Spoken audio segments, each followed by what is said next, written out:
ममता मॅडमची विजय झाल्यानंतर बाळा पाटील यांनी आपल्यावर टीका केली आहे की हा पैशाचा विजय आहे, जनतेचा विजय, जनतेने निवडून दिलेला नाही. या सगळ्या गोष्टीकडे आपण कशा मी बाळाराम पाटील साहेबांना सांगितलं, मागेच सांगितलं इलेक्शनमध्ये, की तुम्ही उमेदवार देतानाच कुठल्या पद्धतीचे उमेदवार आहेत, की माझ्या पीएला तुम्हाला सीट द्यावी लागते, जो माझ्याकडे अगोदर होता त्याने सोडलं, नंतर त्याला सीट द्यावी लागते. दुसरे तुम्ही बघा की कशा पद्धतीचे उमेदवार दिले. तुम्हीच सांगा की उमेदवार कसे पाहिजे, की उमेदवार तुल्यबळ हवेत. जशा पद्धतीनं पहिले लढत व्हायची समोरासमोर, आता उमेदवार म्हणजे द्यायचे म्हणून दिले. त्याच्यामुळे तुम्हीच पत्रकार बंधू, तुम्हीच बघा किंवा कोणाला इथल्या नागरिकांना देखील पनवेलच्या माहिती आहे की उमेदवार तुल्यबळ नसल्यामुळे ते काय करणार, राहून पण काय करणार, आणि नागरिक शेवटी कळ कोणाच्या बाजूने देणार. काम करणारे किंवा ज्यांना ओळखतो आपण, ज्यांची ओळखच नाही, हा म्हणजे तुम्हाला साधे उमेदवार देखील सापडले नाही. त्याच्यामुळे मी तेव्हा पण तेच सांगितलं आणि आजही तेच बोलतो. त्याच्यामुळे हे पैसा विसा असं नाहीये. माझे वडील जेम म्हात्रे साहेब हे तुम्ही बघाल की 2000 साली पनवेलचे नगराध्यक्ष झाले. त्यावेळी त्यांनी काय काय योजना चालू केल्या. आज 26 वर्षापूर्वी ते नगराध्यक्ष होते. 2005च्या पुरामध्ये माझे आजोबा वारले असताना 10व्या दिवसाला 26 जुलै पुराचा दिवस होता 2005ला.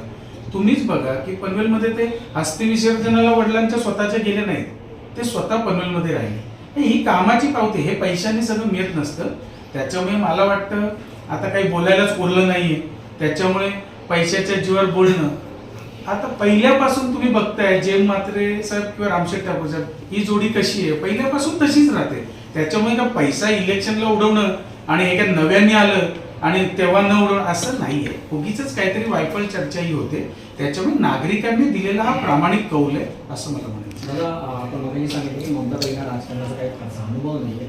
आता एवढी मोठी जबाबदारी मिळालेली आहे, जर सल्ला द्यायचा झाला, आता ही सभापती पद करण्यासाठी आपला जर सल्ला द्यायचा झाला तरी काय सांगा त्यांना? कसं मला सांगतो की अनुभव हे जरा मी थोडं खोडून काढतो की 2010ला ती माझी पत्नी झाली. 2010 पासून मी लगेच 2011ला नगरसेवक झालो आणि मग तेव्हापासून 15 वर्ष ती सातत्यानं जरी कुठल्या पदावर नसली तरी ती कार्यरत आमच्या जेम म्हात्रे चॅरिटेबल संस्थेच्या अंतर्गत किंवा पक्षाच्या तुम्ही इलेक्शन आलं की तिला बघत असाल. आणि आता सुद्धा तिची इच्छा नव्हती, तुम्हाला खरं सांगतो. ती म्हणे नको, मुलं लहान आहेत आणि तिची एक ही आहे. पण शेवटी कुठलीही संधी अचानक येते हे कधी आपण बोलू शकत नाही. मला पण 2011ला वाटलं नव्हतं की मी पटकन नगरसेवक बनेन म्हणून. बाबांनी सांगितलं अचानक, 15 दिवस आधीच सांगितलं, असंच मला सांगितलं. ममताला तरी थोडी कुणकुण होती, मला तर काहीच नव्हती. त्याच्यामुळे मी पण सुद्धा पहिले पक्षाच्या पदावर कार्यरत होतो. तशीच ती जेम म्हात्रे संस्थेच्या अंतर्गत तुम्ही महिला भगिनी इथे पत्रकार भगिनी आहेत, तुम्हाला माहिती आहे बऱ्याचशा कार्यक्रमांमध्ये आपली भेट देखील झाली.